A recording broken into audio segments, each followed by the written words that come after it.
The wind howled across the moors, tugging at the hem of Lady Isolde's crimson cloak as she stood atop the ridge. Beneath her, the village of Creulian clung to the mist-shr Oud Valley, its thatched roofs silvered by frost. The year was 1271, and England bore the bruises of civil war and pestilence. But something dark or more insidious coiled beneath the surface of everyday life, an unspoken end war waged upon the bodies of women, sanctioned by both parchment and prayer. Isolde had not always lived among peasants. Born to a noble house, she had studied under her father's private physician, a Moorish scholar exiled from Cordoba, whose knowledge of healing far surpassed that of the local monks. Her hands had once sutured knight's wounds, birthed infants, and even treated the boils of a passing Franciscan. But that was before her family's fall from grace, before her mother was taken. She turned from the ridge and descended the hillside, the weight of Mimer, while pressing heavier than the satchel of herbs slung over her shoulder. She had received word that morning. Another woman had been taken, the second this month, branded a witch by the Abbé-wise Inquisition. Her crime, possession of a strange root and treating a lord's barren wife with it. At the edge of the forest, a figure awaited her. Brigid, flame-hair and fierce, clutched a parchment bearing the Abbé-wise seal. Her eyes gleamed with fury. The wight took Hilda at dawn, dragged her from her cottage before the sun rose. They say she used mander ache and frog's breath to curse Lady Elswith's womb. Isolde clenched her fists. Mander ache is used to aid fertility. It grows in the south. I've seen its effects. The wight care not for truth, Brigid hissed. Only obedience. The Chuch fears any woman who knows more than a midwife's prayer. They walk in silence toward the village, where smoke curled from the chimney and fear hung thick earthen fog. Women averted their eyes. Men stood idly, their silence complicit. Isolde's reputation, once a shield, now marked her target. But fear would not stay her. They found Hilda's cottage ransacked, herbs trampled, pages torn from her grimoire, a simple journal of remedies and observations. Isolde knelt, brushing aside shards of broken crockery. Beneath a floorboard she retrieved a hidden scroll wrapped in cloth. She unrolled it gently. These are Arabic formulae. See here? Recipes for poultices and tonics. This knowledge has survived Emperor ES. And now the Abbé burns it. What will they do to her? Brigid whisper edition. If she's ONF Esses, she'll be hanged. If she refuses, they will bleed her, say her soul is corrupted. That night, under the cover of darkness, Isolde slipped from her hut and made for the monastery.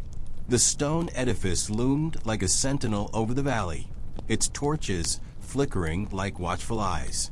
She wore the robe of a lay healer and carried a satchel of offerings, dried yarrow, honeycomb, and a letter penned in Latin, addressed Essed to Brother Malachi, a friar once healed by her tincture ES. At the gate, she was stopped by a sentinel. State your business. Herbs for the infirmer Y, by request of Brother Malachi. The Gourdi hesitated, but stepped aside. Inside, Isolde passed rows of cloisters, where monks mutter prayers under their breath. The infirmer Y was dimly lit, the scent of rosemar, and blood mingling in the air. Malachi sat bent over a ledger, his ink-stained fingers trembling. Isolde, he murmured, you should not have come.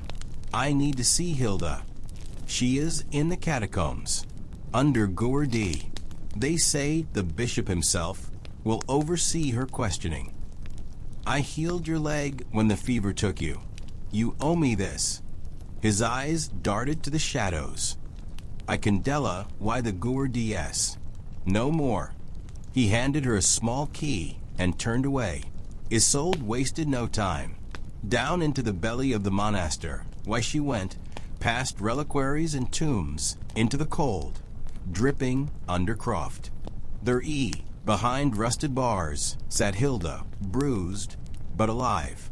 Isolde? They said they'd hang me, for roots and prayers. I won't let that happen, but we must be swift. She unlocked the cell, helped Hilda to her feet, but as they turned, a shout echoed through the stone halls. The escape had been disco vered. Go, Hilda gasped. I will stall them. They want me, not you. Take this. She pressed something into Isolde's palm, a carved talisman, etched with unfamiliar runes. It belonged to your mother, hidden in my care. She was not taken for sorcery, Isolde. She was taken for what she disco vered. Isolde stared at her. What do you mean? But Hilda shoved her into the shadows. Footsteps, thunder, edition torches flared. Isolde fled through the narrow passages, her ear tea-pounding. Back in her hut, she unapped the talisman. Inside was a folded parchment, brittle with age. It contained diagram AMS, anatomical sketches, female anatomy in astonishing detail, notes in a hand she recognized Ed from childhood. Her mother's womb lies not beneath the liver, but in the basin of the pelvis, it read. It's dicer ders mimic madness. Let no man cut it out and ignore, ants. She stared long into the fire, the weight of the revelation crushing her. Her mother had unco-vered truths lost to time, truths the CH could not tolerate. This was not just about herbs or midwife airy. It was about knowledge, contract OL, and fear. As dawn broke, Isolde knew she could not stay. She would leave Curlian, seek others who were dead forbidden wisdom. The war on women's bodies had claimed too many. It was time to reclaim what was lost. And so she began her journey, in a war that even as she fled, the eyes of the Inquisition had turned to her. That within the Abbey SECRET council debated whether the writings of one woman could undo centuries of sacred law. The first flames had been lit, but the fire was only beginning. The road out of Curlian was little more than a cart track, winding through mist-laden moors and dense woodland. Isolde moved swiftly, her cloak pulled tight, the satchel heavy with her mother's parchment and the talisman still warm from her grasp. She had left behind all she knew, but in her chest beat the fire of purpose. Somewhere beyond the ridges, she would find others who remember Ed the old knowledge, who carried the traditions hidden from Scripture and Sword. But escape was not without consequence. Behind her, the Abbé seethed. Brother Malachi, detained and questioned, held fast to his silence. Hilda, thrown into isolation, was now accused not only of heresy, but conspiracy, a capital offense. And within the vaulted hall of St. Kerwin, cloak Ed men gather Ed beneath the seal of the Holy Office. At their center stood Bishop Reginald, gaunt and unsmiling, his silver ring flashing in the candlelight. She carries the forbidden parchment, he said, voice like iron.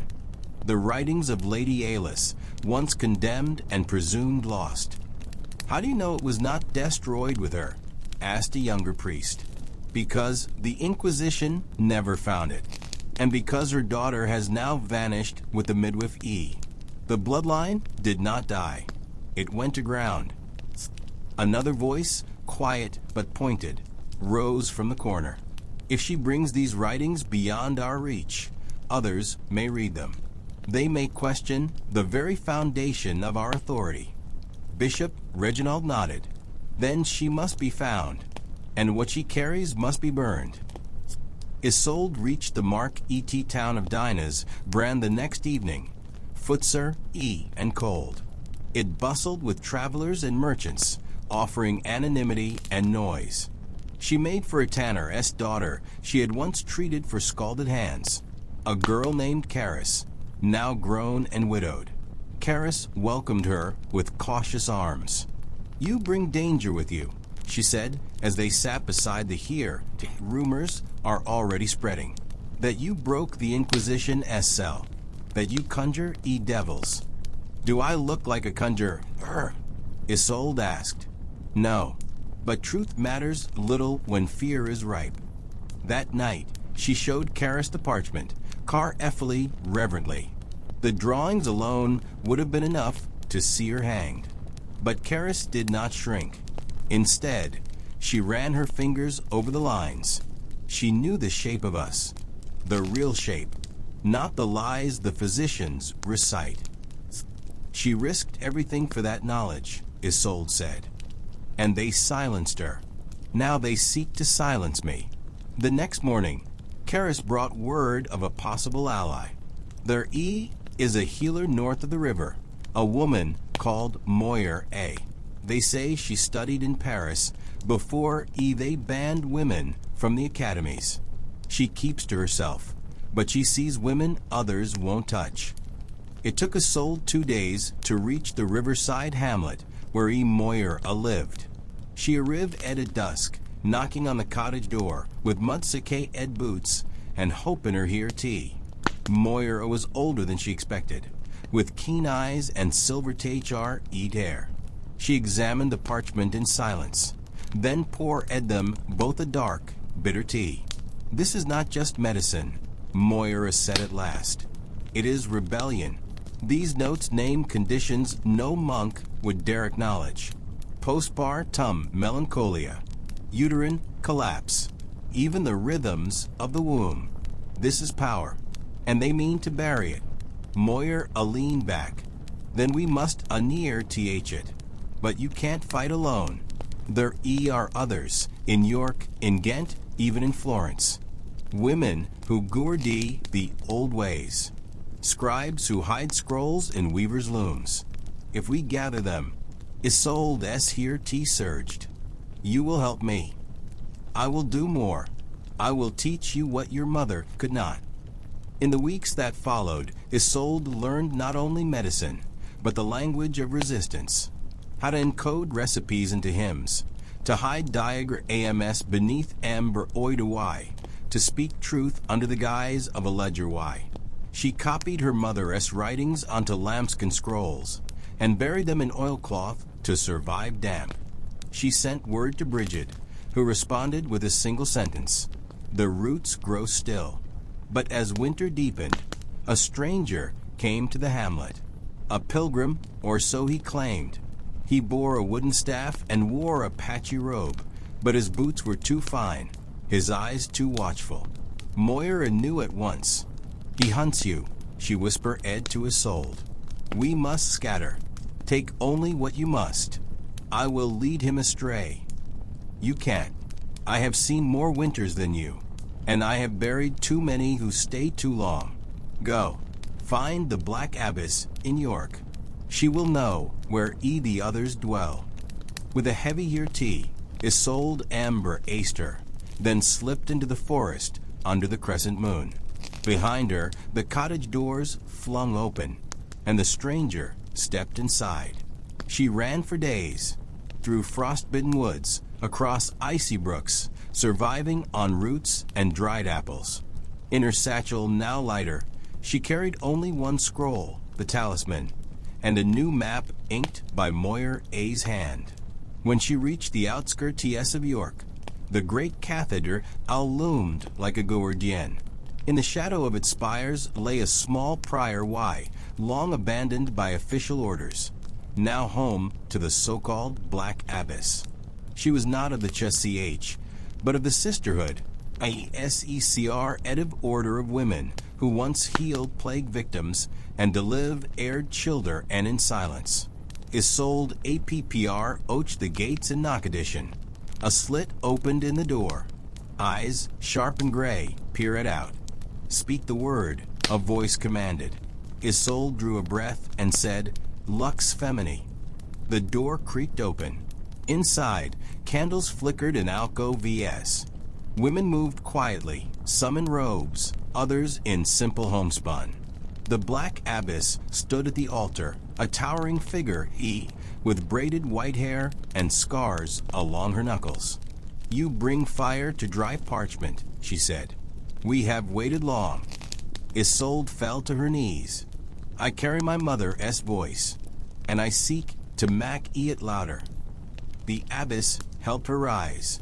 "Then come. There is much to learn, and little time."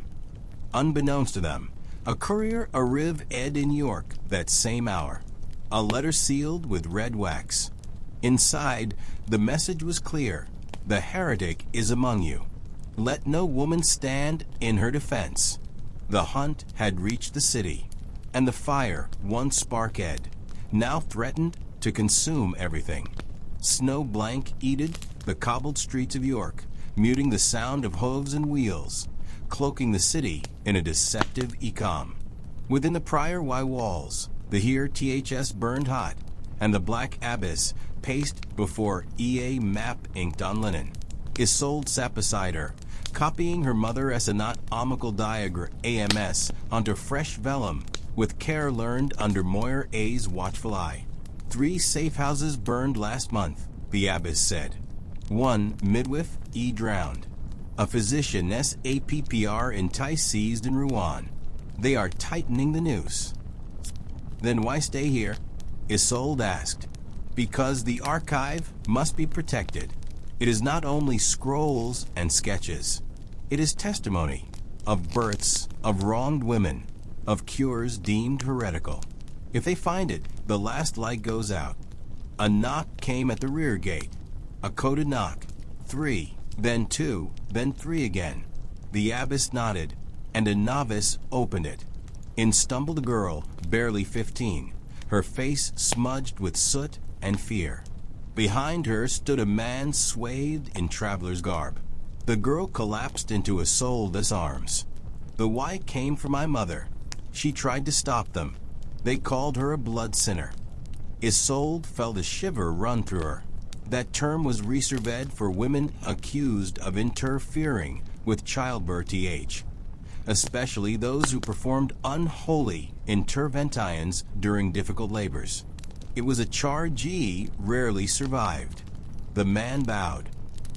"I am Tavin. I found her hiding in the ruins of St. Aldwyn. I bring word from Ghent. The Inquisition has formed a new tribunal, led by Cardinal Laertes." The abbess turned sharply. "Laertes? He was exiled from Toulouse for torture. He is returned, and more dangerous than ever. He believes any woman practicing medicine is in league with the devil.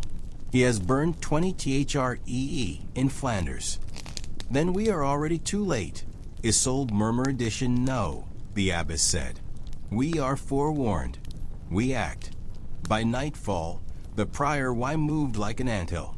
Scrolls hidden in hollowed books, tincture poured into labeled wine bottles, diagram AMS stitched into tapestries.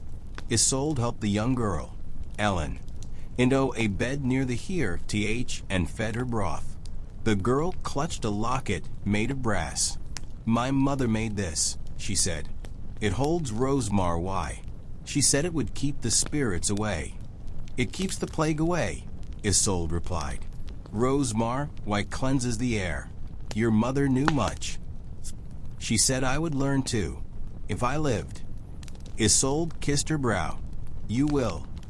The next morning, Tavin APPR urged Isolde as she knelt in the chapel, her hand tracing the carved faces of women, saints long forgotten.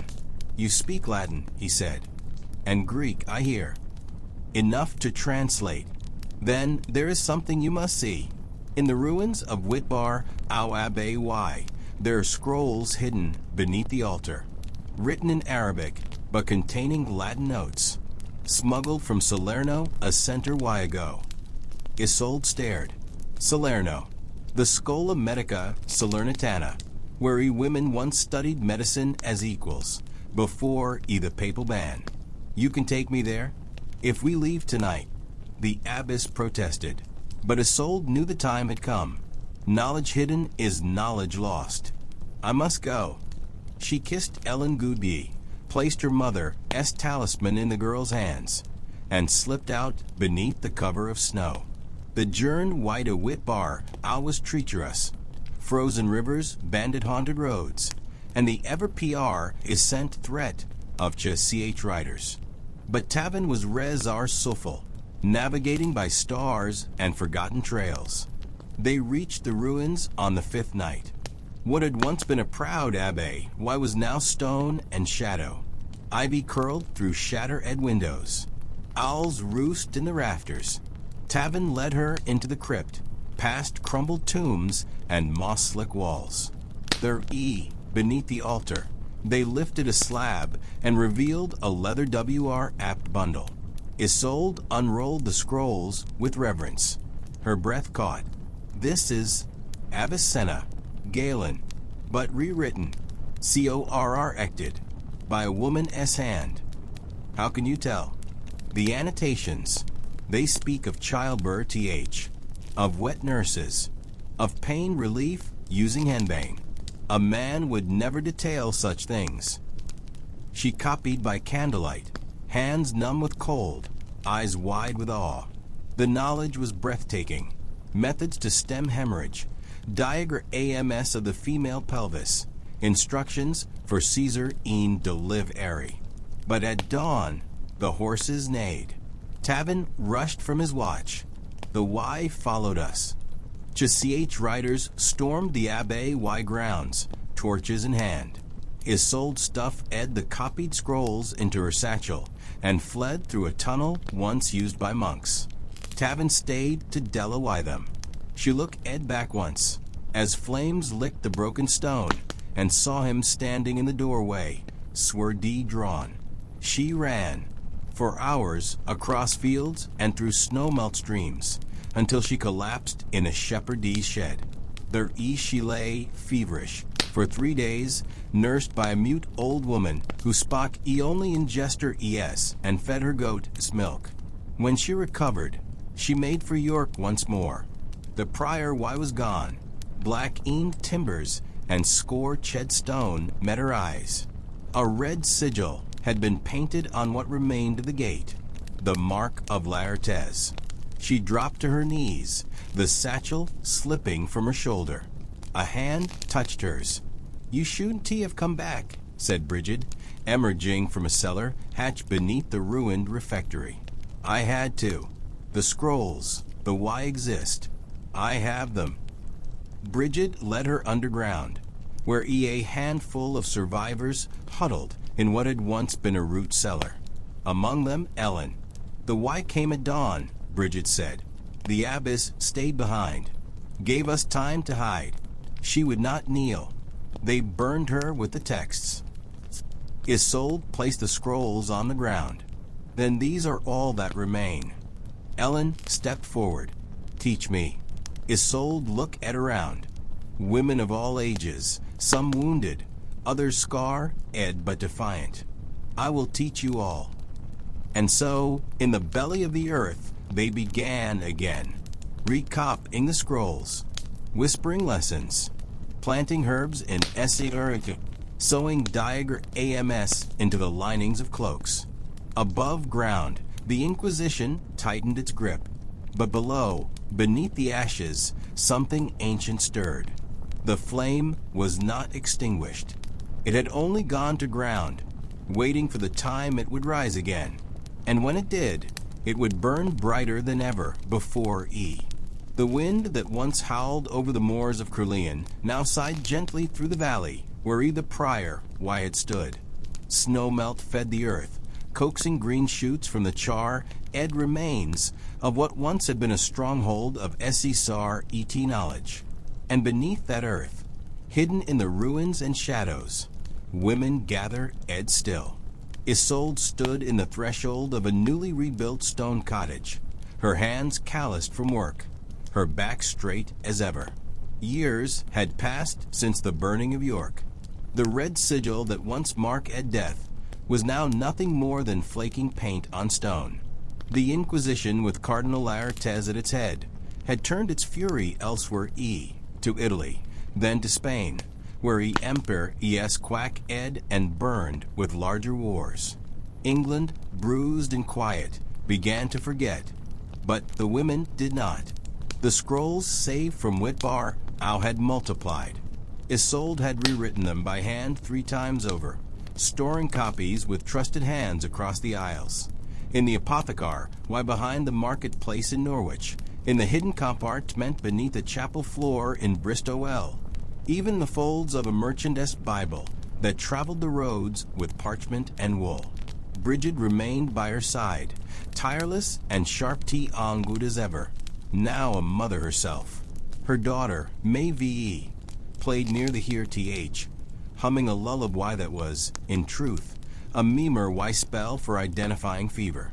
Ellen, once a girl trembling from fear, now taught the younger ones how to mix salves and identify false herbs meant to poison wounds. Her mother had been executed, but her knowledge lived on through her daughter, S. Fingers. Moyer never returned, but word came, years later, from a port city in the south, of a gray-hair-ed healer teaching sailors how to mend broken limbs and mothers how to staunch bleeding after birth. It was enough. Tavin's fate was never certain. Some said he was imprisoned in a monastery dungeon, others that he died buying her time. But once, during a stormy winter, a wrapped bundle arrived. Ed from the coast, a cloak lined with stitched pages in a hand Isolde recognized edition. She kept it by her bed. The network of women that had begun in whispers now moved with purpose. They posed as merchants, nuns, herbalists.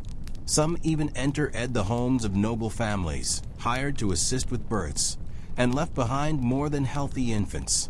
The Y left books, seeds, scrolls disguised as prayer cloths. One by one, towns and villages grew less afraid. A midwife no longer feared the knock at midnight. A barren woman was no longer told it was God's will. A girl who bled early was not scorned, but taught how to understand her body, how to care for it. Slowly, carefully, knowledge spread. Isolde knew they had not ended the threat. Their would alwa ys be those who sought to contract ol through fear, to own women's bodies through scripture, or law. But they had planted something deeper than fear.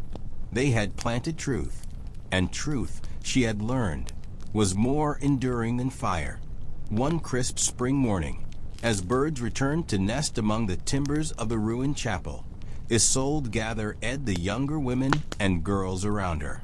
The sun cast long shadows, and the air smelled of rosemar, in time. She unrolled one of the oldest scrolls, her mother's parchment, the one with the female anatomy inked in elegant strokes, faded but still legible. This, she said, is not a weapon. It is not heresy. It is a mirror. For centuries, men told us we could not know ourselves, yes. They feared what we might find, so they burned our books and called our mothers witches. She looked to Ellen, now taller than her, eyes bright and fierce. But we know better. Our bodies are not sinful. They are not broken. They are powerful. And with that power, we must alwa ys remember what was lost and what we have reclaimed. A murmur of agreement rippled through the group. One girl's eyes were wet with tears. Another clutched a wooden carving of a womb she had shaped herself. What do we do now? Someone asked. Isolde smiled. Now, we teach. We heal. We live. Not in fear. Not in hiding. But with purpose. Let the world know that we remember, and we will not be silenced again. Later that evening, a small caravan arrived at the valley's edge. Among them, a woman of Florence, with olive skin and scrolls bound in silk. She carried knowledge from the southern scholars, botanical studies, translated Arabic treatises, new methods of stitching wounds. They welcomed her with open arms. That night, the women sang songs in Latin, English, Welsh, and tongues long lost to time. Around the fire, They wove garlands of yarrow and lavender, offerings to no god, but to the Mimer, why of those who had come before Lady Alis, Moyer A, the Black Abbess, Hilda, and all the nameless women who died holding on to knowledge like a flame cupped in trembling hands. Isolde sat quietly beside the fire, the talisman in her palm. It still bore the runes her mother had etched, still smelled faintly of the herbs Hilda once hid. She traced its edge and closed her eyes. For the first time in many years, she felt peace. The war had not ended in a single battle, nor with grand proclamations. It had ended here, quietly, in the defiant survival of knowledge, in the unbroken chain of women teaching women. No more burning, only light. And so, the story of Lady Isolde came to rest, not as a martyr, not as a legend, but as a teacher whose voice joined those of countless others in a song that would never again be silenced. History would not remember all their names, but the world, in time, would feel their healing hands. If you like this video, please like and subscribe, and see you the next time.